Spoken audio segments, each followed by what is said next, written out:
Hello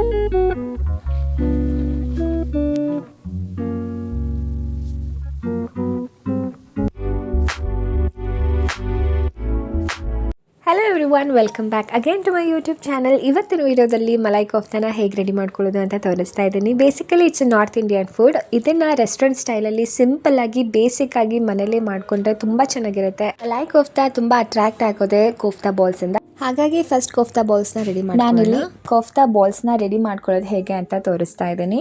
ಅದಕ್ಕೆ ಪನ್ನೀರ್ ಬೇಕು. So ಪನ್ನೀರ್ನ ನಾನಿಲ್ಲಿ 100 ಗ್ರಾಮ್ಸ್ ಆಫ್ ಪನ್ನೀರ್ ತೊಗೊತಾ ಇದ್ದೀನಿ. ಆಚೆ ಕಡೆ ಪ್ಯಾಕೆಟಲ್ಲಿ 200 ಗ್ರಾಮ್ಸ್ ಸಿಗುತ್ತೆ, ಅದರಲ್ಲಿ ನಾನು ಹಾಫ್ ಅಷ್ಟೇ ಯೂಸ್ ಮಾಡ್ಕೋತಾ ಇದ್ದೀನಿ. ಆ್ಯಂಡ್ 3 ಸ್ಮಾಲ್ ಪೊಟ್ಯಾಟೋಸ್ನ ನಾನು ಯೂಸ್ ಮಾಡ್ಕೊತಾ ಇದ್ದೀನಿ. ಆಲೂಗೆಡ್ಡೆನ ನೀಟಾಗಿ ಬೇಯಿಸ್ಕೊಂಡು ಅದನ್ನು ನಾನು ಸ್ಮ್ಯಾಶ್ ಮಾಡೋದಕ್ಕೆ ಹಾಕೋತಾ ಇದ್ದೀನಿ. ಪನ್ನೀರನ್ನ ನೀಟಾಗಿ ತುರ್ಕೋಬೇಕು. ಅದಕ್ಕೆ ಬೇಯಿಸಿರೋ ಆಲೂಗೆಡ್ಡೆನ ಹಾಕಿ ಸ್ಮ್ಯಾಶ್ ಮಾಡ್ಕೋಬೇಕು. ನೆಕ್ಸ್ಟ್ ಈ ಮಿಕ್ಸ್ಚರ್ಗೆ ಸ್ವಲ್ಪ ಸಾಲ್ಟ್ ಹಾಕೊತಾ ಇದ್ದೀನಿ. ಸ್ವಲ್ಪ ಹಾಕೋಬೇಕು, ಯಾಕೆಂದರೆ ಪನ್ನೀರಲ್ಲಿ ಮತ್ತು ನಾವು ಆಲೂಗಡ್ಡೆ ಬೇಯಿಸಿರ್ತೀವಲ್ಲ ಅದಕ್ಕೂ ಸ್ವಲ್ಪ ಸಾಲ್ಟ್ ಹಾಕಿರ್ತೀನಿ. ಸೊ ಹಾಗಾಗಿ ಸ್ವಲ್ಪ ಸಾಲ್ಟು ಮತ್ತು ಸ್ವಲ್ಪ ಪೆಪ್ಪರ್ ಪೌಡರ್ ಮತ್ತು ಕಟ್ ಮಾಡ್ಕೊಂಡಿರೋ ಕೊತ್ತಂಬರಿ ಸೊಪ್ಪನ್ನ ನಾನಿಲ್ಲಿ ಇದಕ್ಕೆ ಆ್ಯಡ್ ಮಾಡ್ಕೊತಾ ಇದ್ದೀನಿ. ಇದು ಸ್ಮಾಲ್ ಅಥವಾ ಬಿಗ್ ಬಾಲ್ ನಿಮಗೆ ಯಾವ ಸೈಜಲ್ಲಿ ಬೇಕು ಆ ಸೈಜಲ್ಲಿ ನೀವು ಬಾಲ್ ಮಾಡ್ಕೋಬೋದು. ಈಗ ಅದು ಬೈಂಡಿಂಗ್ ಪರ್ಪಸ್ಗೆ ಅದು ನೀಟಾಗಿ ಹಿಡ್ಕೋಬೇಕು. ಎಣ್ಣೆಗೆ ಹಾಕಿದ ತಕ್ಷಣ ಒಡ್ಕೋಬಾರ್ದು. ಅದಕ್ಕೋಸ್ಕರ ನಾನಿಲ್ಲಿ ಕಾರ್ನ್ಫ್ಲವರ್ನ ಯೂಸ್ ಮಾಡ್ಕೊತಾ ಇದ್ದೀನಿ.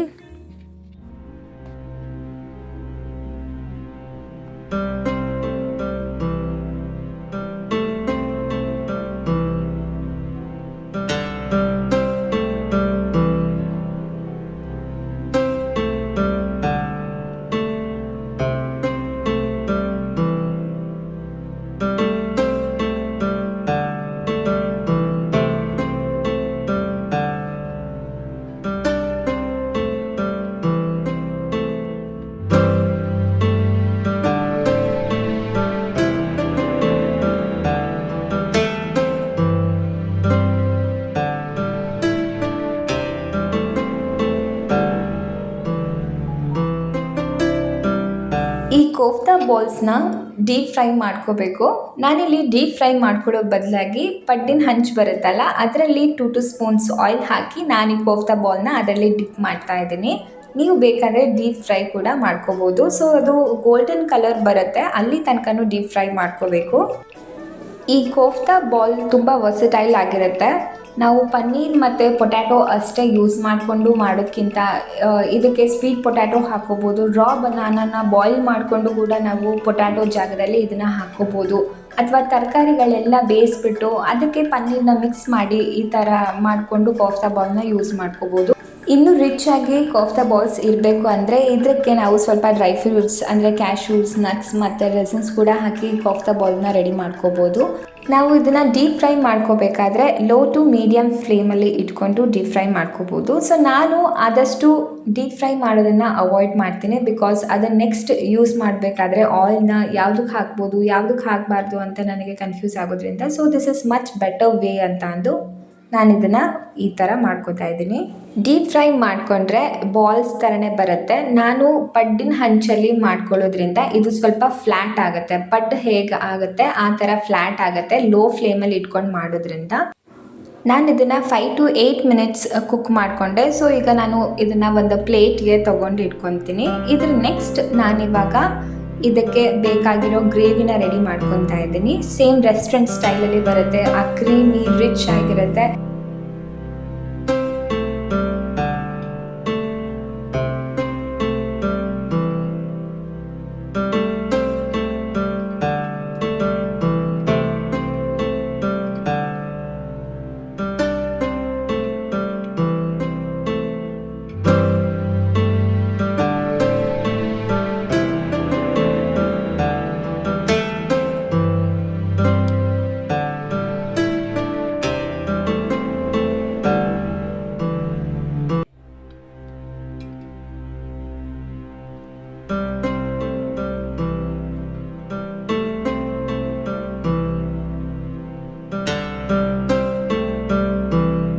ನೆಕ್ಸ್ಟ್ ನಾನು ಒಂದು ಸಾಸ್ ಪ್ಯಾನ್ ತೊಗೊತಾ ಇದ್ದೀನಿ. ಅದಕ್ಕೆ ಸ್ವಲ್ಪ ಬಟರ್ ಮತ್ತು ಸ್ವಲ್ಪ ಆಯಿಲ್, ನಾನಿಲ್ಲಿ ಆಯಿಲ್ ಹಾಕ್ತಾಯಿಲ್ಲ, ಜಸ್ಟ್ ಬಟರ್ ಹಾಕಿದ್ರೆ ತುಂಬ ಟೇಸ್ಟಿಯಾಗಿರುತ್ತೆ ಅಂತ ಅಂದು ಬಟರ್ ಹಾಕ್ತಾಯಿದ್ದೀನಿ. ನೆಕ್ಸ್ಟ್ ಅದಕ್ಕೆ ಹೋಲ್ ಸ್ಪೈಸಸ್ನ ಆ್ಯಡ್ ಮಾಡ್ತಾಯಿದ್ದೀನಿ. ಚಕ್ಕೆ, ಲವಂಗ, ಏಲಕ್ಕಿ, ಜೀರಿಗೆ ಸ್ವಲ್ಪ. ನೆಕ್ಸ್ಟ್ ಒಂದು ಗೆಡ್ಡೆ ಬೆಳ್ಳುಳ್ಳಿನ ಸುಲ್ಕೊಂಡು ಹಾಕ್ತಾಯಿದ್ದೀನಿ. ಅದರಲ್ಲಿ ಅರ್ಧ ಶುಂಠಿ ಹಾಕ್ಕೋಬೇಕು. ಸೊ ಸಮ ಪ್ರಮಾಣಕ್ಕಿಂತ ಸ್ವಲ್ಪ ಬೆಳ್ಳುಳ್ಳಿ ಜಾಸ್ತಿನೇ ಇರಬೇಕು ಕ್ವಾಂಟಿಟಿಯಲ್ಲಿ. ಅದರ ಹಾಫ್ ಆಫ್ ದ ಪಾರ್ಟ್ ನಾನು ಶುಂಠಿ ಹಾಕ್ತಾಯಿದ್ದೀನಿ. 3 ಈರುಳ್ಳಿ ಹಾಕ್ಕೊತಾ ಇದ್ದೀನಿ, ದೊಡ್ಡದಾಗಿ ಕಟ್ ಮಾಡಿ ಹಾಕೋತಾ ಇದ್ದೀನಿ. ಯಾಕೆ ಅಂದರೆ ಇದನ್ನು ಮಿಕ್ಸಿಗೆ ಪೇಸ್ಟ್ ಮಾಡ್ಕೋಬೇಕು, ಹಾಗಾಗಿ. ನೆಕ್ಸ್ಟ್ 10ರಿಂದ 12 ಕ್ಯಾಶು ಹಾಕ್ಕೊತಾ ಇದ್ದೀನಿ. ನೆನ್ಸ್ ಕೂಡ ಹಾಕ್ಕೋಬೋದು, ಇಲ್ಲ ಹಾಗೆ ಡ್ರೈ ಇರೋದು ಕೂಡ ಹಾಕ್ಕೋಬೋದು. ನಾನಿಲ್ಲಿ ನೆನೆಸ್ತಾ ಇಲ್ಲ, ಹಾಗೆ ಡ್ರೈ ಇರೋದನ್ನೇ ಕ್ಯಾಶು ಇಲ್ಲಿ ಆ್ಯಡ್ ಮಾಡ್ಕೊತಾ ಇದ್ದೀನಿ. ಕ್ಯಾಶು ಆ್ಯಡ್ ಮಾಡ್ಕೊಳ್ಳೋದ್ರಿಂದ ಒಂದು ಕ್ರೀಮಿ ಟೆಕ್ಸ್ಚರ್ ಸಿಗುತ್ತೆ, ಅದಕ್ಕೋಸ್ಕರ. ನೆಕ್ಸ್ಟು 2 ಮೀಡಿಯಮ್ ಸೈಜ್ದು ಅಥವಾ ಸ್ಮಾಲ್ ಸೈಜ್ದು ಟೊಮೆಟೊ ಹಾಕ್ಕೋಬೇಕು. ನಾನಿಲ್ಲಿ 2 ಸ್ಮಾಲ್ ಸೈಜ್ ಟೊಮ್ಯಾಟೋನ ಕಟ್ ಮಾಡಿ ಸೇರಿಸ್ಕೊತಾ ಇದ್ದೀನಿ. ಇದನ್ನು ಈ ಥರ ಬೇಯೋದಕ್ಕೆ ಬಿಟ್ಬಿಡಬೇಕು. ಕಂಪ್ಲೀಟಾಗಿ ಇಲ್ಲೇ ಬೇಯ್ಕೋಬೇಕು ಟೊಮೆಟೊ, ಈರುಳ್ಳಿ ಇದೆಲ್ಲ. ಈಗ ಬೇಸಿಕ್ ಸ್ಪೈಸಸ್ ಏನಿದೆ ಅದನ್ನು ಕೂಡ ಆ್ಯಡ್ ಮಾಡ್ಕೊತಾ ಇದ್ದೀನಿ. First salt, next chilli powder ಮತ್ತು ಕೊರಿಯಾಂಡರ್ ಪೌಡರ್, ಧನಿಯಾ ಪುಡಿ. ಅದಾದಮೇಲೆ ಸ್ವಲ್ಪ ಅರಿಶಿನ ಪುಡಿನೂ ಇಲ್ಲೇ ಹಾಕ್ಕೊತಾ ಇದ್ದೀನಿ. ಇಲ್ಲಿ ನಾನು ಗರಂ ಮಸಾಲ ಸೇರಿಸ್ಕೊತಾ ಇಲ್ಲ, ಯಾಕೆ ಅಂದರೆ ನನಗೆ ಆಲ್ರೆಡಿ ಮಿಕ್ಸಿಗೆ ಚಕ್ಕೆ ಲವಂಗದು ಹೋಲ್ ಸ್ಪೈಸಸ್ ಹಾಕಿದ್ದೀನಿ, ಅದಕ್ಕೆ. ಇದೆಲ್ಲ ಹಾಕಿದ್ಮೇಲೆ ಒಂದು ಸ್ವಲ್ಪ ಫ್ರೈ ಮಾಡ್ಕೋಬೇಕು. ಆ್ಯಂಡ್ ಇದು ನೀಟಾಗಿ ಇಲ್ಲೇ ಬೆಂದೋಗಬೇಕು, ಹಾಗಾಗಿ ಒಂದು ಸ್ವಲ್ಪ ನೀರು ಹಾಕ್ತಾಯಿದ್ದೀನಿ. ನೀರು ಅಂತ ಅಂದರೆ ಒಂದು ಹಾಫ್ ಲೋಟದಷ್ಟು ನೀರು ಹಾಕ್ಕೊತಾ ಇದ್ದೀನಿ. ಅದು ಇಲ್ಲೇ ಕಂಪ್ಲೀಟಾಗಿ ಬೆಂದಾದಮೇಲೆ ನಾನು ತಣ್ಣಗಾದ್ಮೇಲೆ ಮಿಕ್ಸಿಗೆ ಹಾಕ್ಕೊತಾ ಇದ್ದೀನಿ.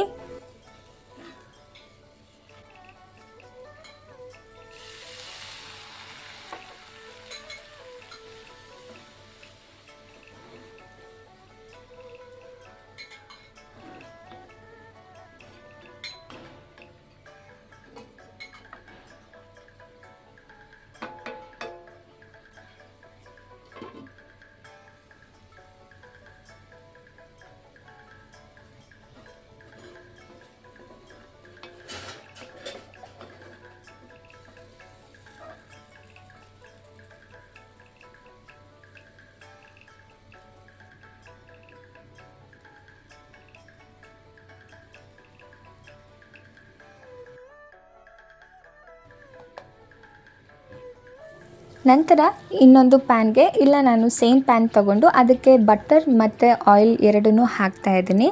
ಎರಡನ್ನೂ ಸ್ವಲ್ಪ ಪ್ರಮಾಣದಲ್ಲಿ ಹಾಕ್ಕೊತಾ ಇದ್ದೀನಿ. ಬೇಸಿಕಲಿ ಇದು ಮಲಾಯ್ ಕೋಫ್ತಾ ಆಗಿರೋದ್ರಿಂದ ನಾನಿಲ್ಲಿ ಮಲಾಯ್ ಅಂದರೆ ಮಿಲ್ಕ್ ಕ್ರೀಮ್ ಕೂಡ ಯೂಸ್ ಮಾಡ್ಕೊತೀನಿ.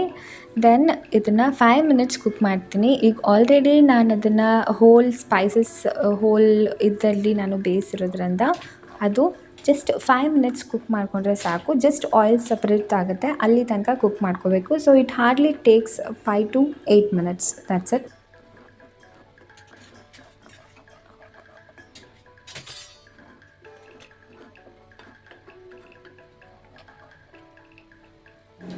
ಈಗ 1/2 ಕಪ್ ವಾಟರ್ ಹಾಕ್ಕೊಂಡಾದ್ಮೇಲೆ ನಾನು ಲಿಡ್ ಕ್ಲೋಸ್ ಮಾಡ್ಕೊತಾ ಇದ್ದೀನಿ. ಲಿಡ್ ಕ್ಲೋಸ್ ಮಾಡಾದಮೇಲೆ ಸ್ವಲ್ಪ ಹೊತ್ತು ಕುಕ್ ಮಾಡಿದ್ರೆ ಮಲಾಯ್ ಕೋಫ್ತಾ ರೆಡಿ ಆಗುತ್ತೆ.